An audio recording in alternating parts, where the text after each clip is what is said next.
Based on the Metro series of books written by Dmitry Glukhovsky, Les and I decided to take a refresher course on the third instalment into the Metro series of games, Metro Exodus. I can't believe it's been nearly 2 years since it released, so let's take a look and see how it plays. We've been on a bit of a survival stint lately and craved a slow transition into the world of action, and we couldn't think of a better game to achieve that transition. Developed by 4A Games and published by Deep Silver, Exodus is the third instalment into the Metro series, following on from Metro 2033 and Last Light. The first-person shooter element is the centrepiece to the game, with a nice dollop of stealth and survival on the side. The story follows Artyom. After Russia has been ravaged by nuclear war, the survivors were driven underground into the metro tunnels to seek shelter and safety from the disgustingly mutated beasts that roam the Earth's surface. Exodus focuses on Artyom's obsession with his belief that there is still human life on the surface, and he's not wrong. Artyom and his goons set off to uncover what mysteries wait above them. It's a blended experience of linear level design with some spectacular and scenic semi-open world action. It maintains the original's claustrophobic feel but embodies Artyom with the freedom to explore certain areas, and the variety is an amazing and welcome addition to the Metro series. I've always loved powering my way through the dark and eerie Metro tunnels, but now Artyom gets all new experiences. The harsh and cold yet somehow tranquil snowy marshes. We have the chance to explore the vast sprawling desert wasteland that's clearly been inspired by the world of Mad Max, and of course the gorgeous but deadly lush woodland areas. It was such a refreshing sight for my eyeballs. The level of detail throughout the world is pretty breathtaking at times. The sheer volume and variety of clutter in all the appropriate places, the realism of the patina that's grown over the years, accompanied with some absolutely stunning lighting to breathe some forgotten life into the beaten and desolate world, is such an amazing sight.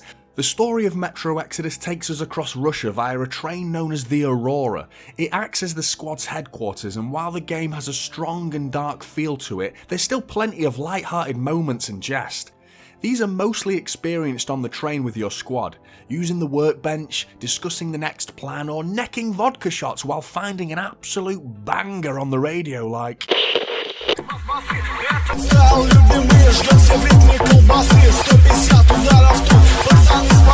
There's an incredible amount of lore to engulf the player. You can easily just skip ahead if desired, or Artyom can just wander the train listening in and taking part in various conversations, learning about each character and their side story. First time players though should definitely make an effort to listen into the conversations, because these stories can be genuinely interesting and listening to them can even lead to some side quests. You can tell an author was involved in the development of this game for sure.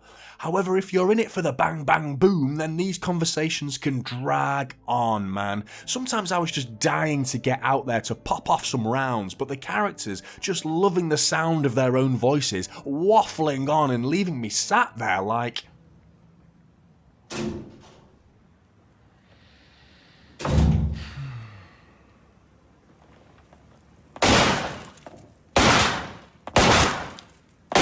What the hell are you doing? Bored. What? Bored! No. Bored! Bored! We do get a stronger taste of the RPG world in other ways, even though that's not really what the game set out to be, such as having alternative endings that are decided by your actions throughout the game. Even smaller moments in the game differ due to the decisions that you make. Certain NPCs will treat you differently and request that you holster your gun when approaching, or just have no hesitation in opening fire.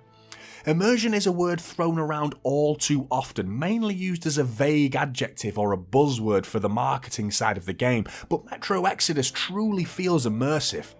It's slow paced with slow movement, and Artyom is slow to draw his weapon, but it feels more weighty and lifelike. This is backed up further by manual control over Artyom's little necessary actions, like changing his gas mask filter, wiping the condensation or patching up any bullet holes in his visor, and even flicking open his iconic cool ass bullet lighter. It just feels great. Artyom's even slowed down when running through bushes, because who doesn't slow down when they run through a fucking bush? It all keeps me grounded in the world, like the clipboard that holds Artyom's map that he physically brings out to gain his bearings. You are not paused, and the same can be said when whipping off his backpack to craft the essentials. All of Artyom's equipment feels like such a tangible extension of him, rather than a totally separated menu which is just for us, the players.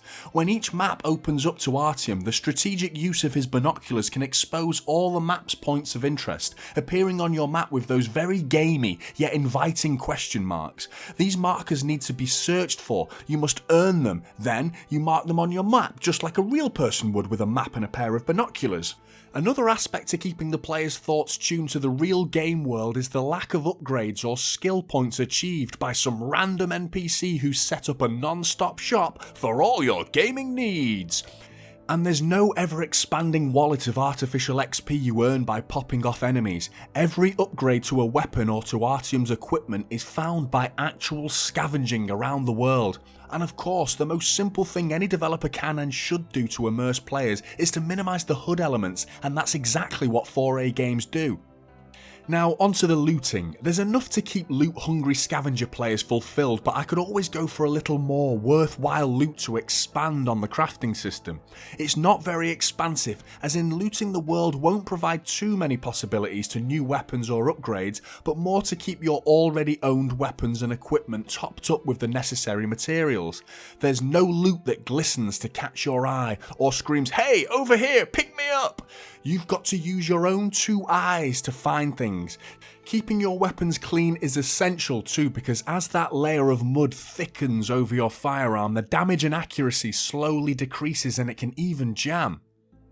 There's plenty of importance placed on these needs, so keeping your eyes on the ground for bodies or possible containers dotted around the world still feels worthwhile, even if the items you're collecting do become a tad repetitive with it being primarily scrap metal and chemicals. I recommend playing on hardcore mode for those looking for a true experience. On hardcore, there never really felt like too much of one item or ammo, giving scavenging an important role to play, getting down and dirty, checking every nook and cranny like... It's a little ray gun like that. Oh, that's nice, man. Look at this thing right here, dude. Put this in a plastic bag and boom, yeah. Shower radio, buddy. Whoa, babe. Whereas on normal mode, I always felt fully stocked up with goods and could even afford to be completely wasteful, firing off rounds without giving a single shit like...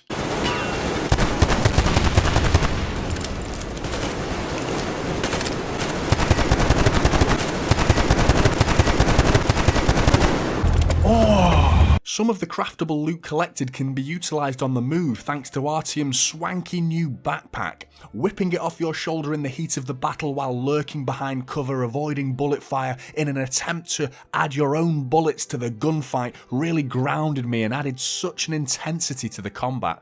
There's a fairly wide variety of guns to choose from, and each has a decent amount of attachments, and when swapping them out in the field, remembering to disassemble the gun you're leaving behind to bring the attachments with you is another thoughtful process that requires the player's attention. Oh, and let's not forget the single barrel shotty blowing off that little circle of smoke. It's such a cool effect and a fantastic attention to detail again. All the weapons feel varied, they sound and feel so meaty with a nice responsive feel to them. During combat, the AI are pretty smart and lethal. The humans flank and move around from cover to cover, attempting to gain the upper hand, and a nice little touch is when you've finally dropped all but one, the last one can often surrender and give you the option to either kill them or... Mama said knock you out! But my favourite weapon was the pneumatic rifle with the manual pumping action to maximise the pressure gauge. It was slow and not even that effective, but it's just so much fun to use. Right, I don't know if it's just me, but why does switching lights off make me feel like an absolutely masterful espionage sneaking expert? It really shouldn't, but there's plenty of that in the Metro series. The light plays a big part in the stealth, and for me it's a little too much. If your little green light on your watch is lit, then you're visible. If not, you're effectively invisible, and it doesn't matter if you're not behind anything or are looking an enemy square in the eyes like...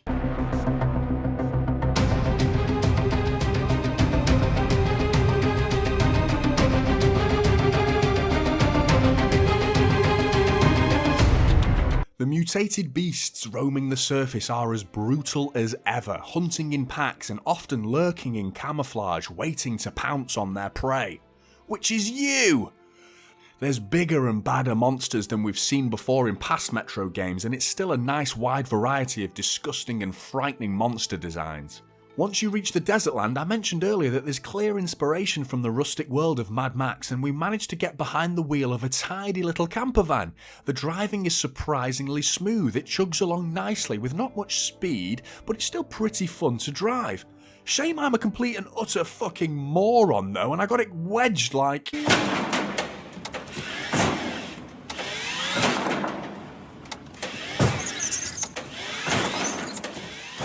There were some issues with the game, and although it's a fairly well polished game, sadly it got progressively tarnished as I progressed. I had issues during one area where I couldn't use my flashlight, in an area where light was essential too.